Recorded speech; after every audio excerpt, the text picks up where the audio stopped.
na palavra, né? Ter o seu tempo de palavra na sua casa, para ela poder tratar, falar, né? Não tem como ter crescimento, por isso que nós temos crente bebê, né? Então, eu sou crente há 50 anos, mas você vai conversar com um crente bebê, porque não deixou a palavra trabalhar, não deu espaço para a palavra trabalhar, entende? Né? Então, é muito lindo isso, querido, sabe? Deus nivela por meio da sua palavra, né? Todas as pessoas, né? Não importa como elas sejam, Deus consegue trabalhar com todas as pessoas por meio de uma única palavra dele. Que coisa linda, né, queridos? Né? Esse é o nosso Deus. Então, Deus, por meio da sua ministração da sua palavra, ele vai acrescentar o domínio próprio para nós, né? Tipo assim, eu tenho aprendido com o Senhor que eu preciso perguntar para ele tudo que eu vou fazer, né? Graças a Deus, né?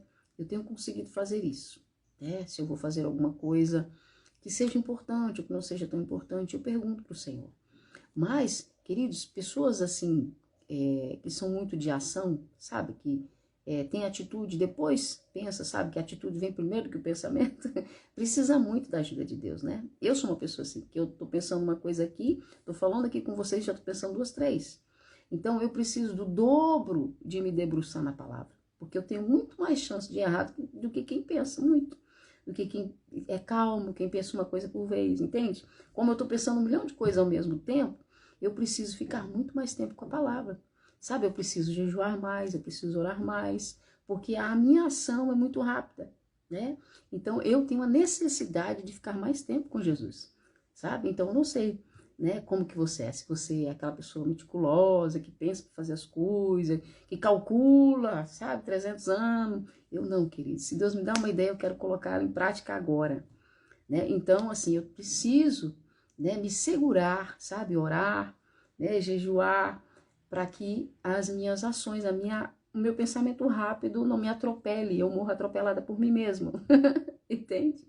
Eu não sei como você é, você nunca foi atropelado por si mesmo, eu já muitas vezes, né? Então, Jesus, na sua infinita graça, na sua palavra, ele nos ajuda, né? Então, e não importa como que você seja, sabe? Se você é meio devagar, né? Se você é bem meticuloso, né? Ou se você é um cabra de ação, você vai precisar da ajuda de Deus e da sua palavra, né? Então, Jesus ministrando o Sermão da Montanha em 20 minutos, ensinando coisas tão profundas, tão sérias, arrancando o choro do povo, sabe? Arrancando arrependimento do povo, sabe? Trazendo transformação no coração do povo, na mente, nas atitudes. Queridos, em 20 minutos ele fez um estrago no meio daquela multidão.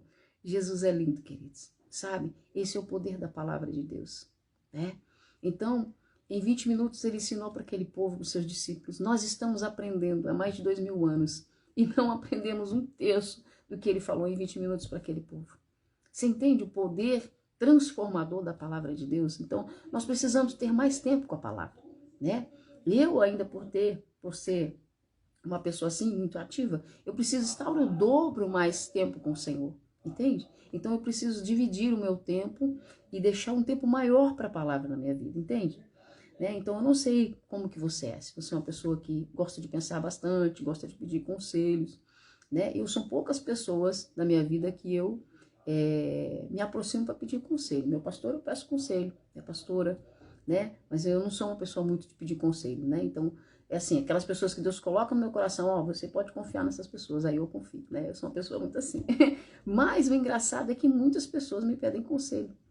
Mas, assim, eu entendo que Jesus, ele conhece o coração da gente. Apesar da gente ser muito assim de ação, a gente falar bastante, a gente não quer para o outro, né, aquilo que a gente não quer pra gente, né? Deus, na sua infinita graça, apesar da gente ser assim muito, né, de ação, a gente já passou por tantas coisas, porque essas pessoas de ação, queridos, o que acontece é o seguinte, né? Tem pessoas que vão levar 20 anos para fazer o que nós fizemos em uma semana. E aí, a gente já caiu, quebrou tanta cara, sabe? A gente já levou tanto não, já viu tantas coisas darem errado, que aí, apesar da gente ser assim, né? A gente, quando alguém chega de nós e vai contar uma situação, a gente já lembra daquilo que a gente vivenciou. A gente fala, se você fizer esse caminho, não vai dar ruim. Então, a gente sempre aconselha, porque a gente já viveu aquilo. A gente já passou por aquele caminho. Porque a gente fez tudo muito rápido, sabe? Então, a gente aprendeu. né? Por meio da dor. Porque quem é de ação só aprende por meio da dor. Você entendeu? Né? Então, eu sinto muito se você também é de ação. Esse é um caminho sem volta. Tem como não. Vai aprender por meio da dor também. Mas a gente aprende rápido. Do jeito que a nossa mente é rápida, a gente também aprende rápido. Mas Jesus é muito lindo, queridos.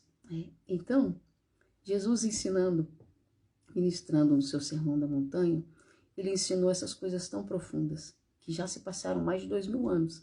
A gente continua aprendendo, e a gente ainda não aprendeu nada. Por isso que eu e você precisamos ficar mais tempo com a palavra, né? Cada minuto, cada segundo que você passa do ladinho da palavra, aprendendo com a palavra, queridos, é menos dores, é menos sofrimento, né? É menos rotas erradas, né?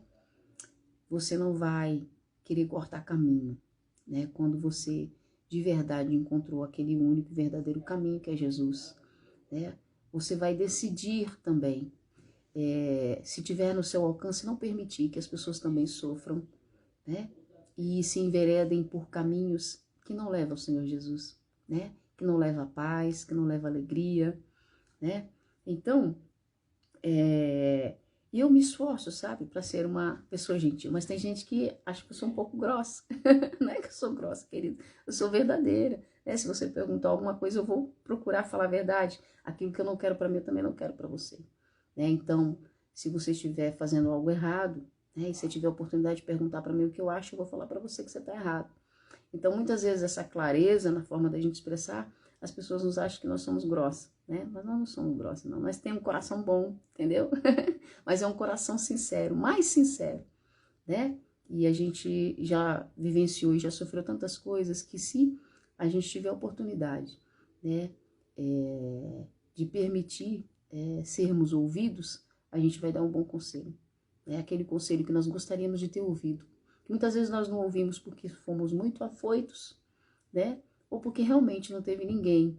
Porque tem gente que tem medo da nossa cara, sabia? Verdade. Tem gente que tem medo da nossa cara, né? Gente, minha cara nem é tão feia assim. Tem gente que tem medo da nossa cara, né? Só que não conhece o nosso coração. Deus conhece, né? Porque a gente fala, porque a gente se expressa, tem gente que tem medo. Tem gente que só não tem medo da pessoa ficar quietinha, sabe lá, não dá opinião nenhuma, né? Mas a gente gosta de dar opinião. Até a gente erra, porque a gente é muito falar. O Senhor disse que é melhor ouvir do que falar, né? Então, por isso. Né? Então, nós não somos, sabe, ainda aquilo que nós gostaríamos, né? Mas estamos batalhando para ser. Foi sobre isso também que o Senhor Jesus ensinou, sabe? Eu imagino que a multidão olhava para aqueles que Jesus havia escolhido, porque quando Jesus escolhe, essas pessoas estão bem pertinho de Jesus, né? Então, com certeza, a multidão conseguia se diferir, né? Ver diferença entre eles e os 12 que Jesus escolheu, que andava sempre com Jesus. Sabe, queridos, né? Então, até mesmo aqueles que estavam bem pertinho de Jesus, eles tinham imperfeições, eles tinham falhas, né? Mas que Jesus deixou claro para a multidão e para os 12, né? É necessário continuar aprendendo de mim. E quando eu não estiver mais aqui, eu vou deixar com vocês o Consolador, o meu Espírito. Vocês não estarão órfãos. Vocês não precisam parar de crescer na minha presença. Vocês não precisam parar, né? E nem desaprender aquilo que vocês aprenderam comigo. Vocês podem dar continuidade. O meu Espírito vai estar aqui para continuar ensinando vocês, né? E nós não podemos parar.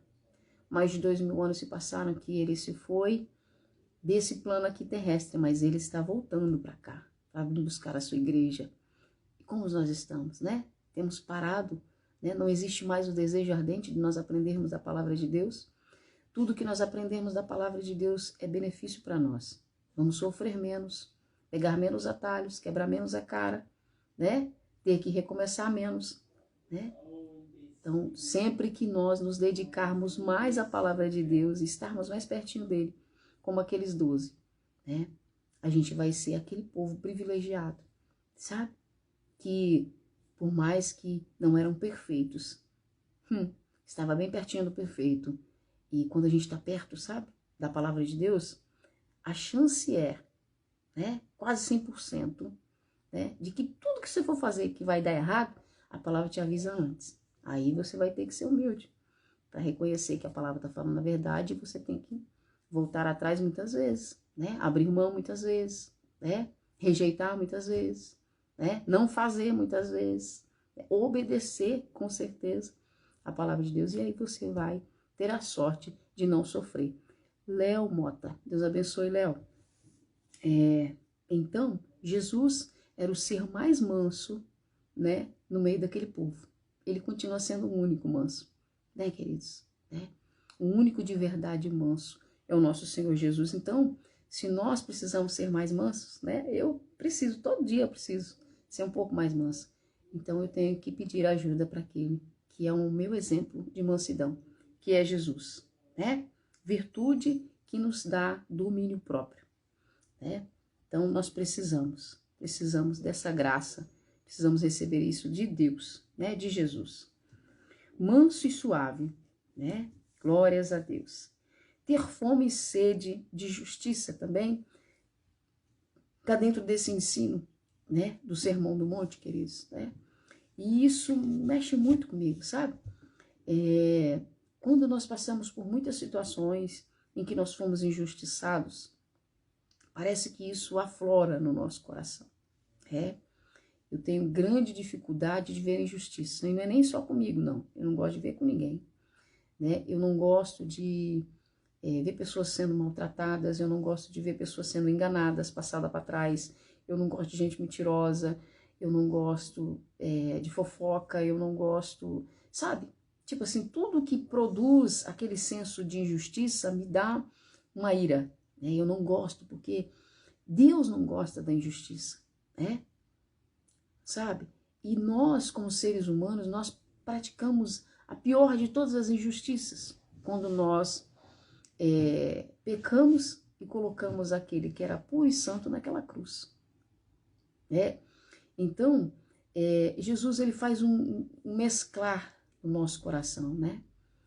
Que às vezes nós queremos, sabe, executar a nossa justiça quando não há justiça em nós, né? Há muita injustiça em nós, né? E a maior de todas que nós cometemos foi os nossos próprios pecados, que pegou o santo e pregou na cruz, né? Então, o meu pecado, o seu pecado, pegou alguém que não tinha nenhum pecado, que nunca pecou, e matou ele naquela cruz, né?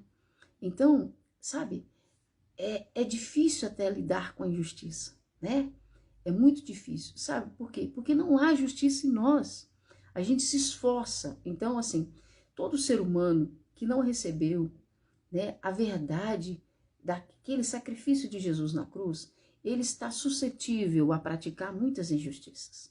Então, por isso que nós estamos cansados de ver, né? Estamos já exacerbados de ver as injustiças no meio do povo. Porque o povo que não recebeu no seu espírito a verdade do sacrifício do Senhor Jesus, não há justiça que possa cobri-lo, né? Não existe uma justiça que possa livrá-lo, que possa saná-lo, que possa curá-lo, não existe. Então, a aplicação da justiça de Deus no ser humano, ela é totalmente necessária, sabe? Nós necessitamos dessa justiça, né? E como que se aplica essa justiça, Rosane? Quando você crê no Filho de Deus. Você recebe justiça de Deus na sua vida. Queridos, nós somos a própria injustiça no mundo. Todos os dias nós cometemos injustiças. Conosco mesmo, com a nossa família, com a sociedade, sabe?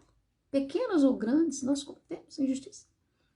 Então nós precisamos da aplicação da justiça de Deus em nossas vidas. No exato momento em que nós entendemos o que Jesus fez, que nós não merecíamos, que nós o injustiçamos, né? Que nós o matamos naquela cruz. Quando eu entendo isso, e eu estava na condição de pecador, de pecadora, e Jesus pegou da justiça dele e aplicou na minha vida. Olha, você está devendo, né? Você, né, ajudou a todos aqueles lá a me colocar na cruz, porque o seu pecado me levou para lá, né? As suas falhas me levou para lá. A decisão sua por errar me levou para aquela cruz, né? Então, a injustiça sua me pregou naquela cruz. Mas eu vou pegar a minha justiça e vou aplicar na sua vida, né? Foi isso que Jesus fez na minha e na sua vida. Então, conhecer dessa justiça de Deus, querido, traz um alívio para nós, né? Sabe, nos dá uma esperança vívida, né, de que há mudança para o ser humano, há solução para a sociedade. tem como ser melhor, tem como melhorar, sabe? Tem como sermos salvos, né, dessa injustiça. Então nós precisamos levar o maior número de pessoas para conhecer, né, e receber o antídoto da justiça de Deus na sua vida, que é a confissão de que Cristo, né, é Deus nem filho, né, e que Deus Pai enviou Jesus, né, como homem para morrer, para pagar as injustiças na minha vida e na sua vida. Então, uma pessoa que recebe a aplicação da justiça de Deus, né, ele recebe a oportunidade de começar do zero. Sabe como eu gravei um vídeo antes, na hora que eu cheguei do culto, de que eu precisava de um caderno que tivesse folhas para me escrever. Né? Eu já acabei com todos os cadernos aqui de casa, tem um baú cheio de cadernos aqui, tudo escrito. Meu filho fala, o que você vai fazer com esses cadernos depois? Eu falo, não sei, mas eu precisava escrever. Né? Eu escrevo e medito. Né? E então, é isso, sabe? Quando nós recebemos a Jesus na nossa vida, nós nos tornamos um livro, né, com folhas em branco, do qual o Senhor Jesus pode escrever uma história nova, né, na minha vida e na sua vida. Então todos nós, todo homem e toda mulher precisa receber da justiça de Deus na sua vida. Precisa receber essas folhas em branco para que ele possa escrever, sabe, todas aquelas debilidades, todas aquelas falhas, né, de caráter, tudo, sabe? Quando Jesus aplica da justiça, né, quando Deus aplica da sua justiça, que é Jesus na nossa vida, né, que a gente entendeu o sacrifício que ele fez naquela cruz, nós recebemos folhas em branco para nós escrevermos uma história diferente, né? Se era de fracasso, não precisa ser mais. Se era de perdas, não precisa ser mais. Né? Se era de mentiras, não precisa ser mais. Né? Então, a justiça de Deus transforma o homem e a mulher. Né? Isso não é mérito humano, isso é graça de Deus. Né? Então, é muito lindo, queridos. Sabe, é muito lindo. Então, quando fala aqui, ter fome e sede de justiça, Jesus ensinando isso lá no Sermão da Montanha. Não tem como você ter sede e fome de justiça se você não receber a justiça de Deus em você, sabe? É como se acontecesse um assassinato do lado da sua casa, mas só pelo fato de você não conhecer as pessoas, você não se compadece daquela família que perdeu aquela pessoa, você não dá a mínima, você não quer nem saber. Sem justiça você nem dói o seu coração, mas quando você recebe a justiça de Deus, você quer ir lá orar pela família, sabe, você quer ir lá interceder por aqueles que ficaram, você quer levar uma paz que você carrega, você quer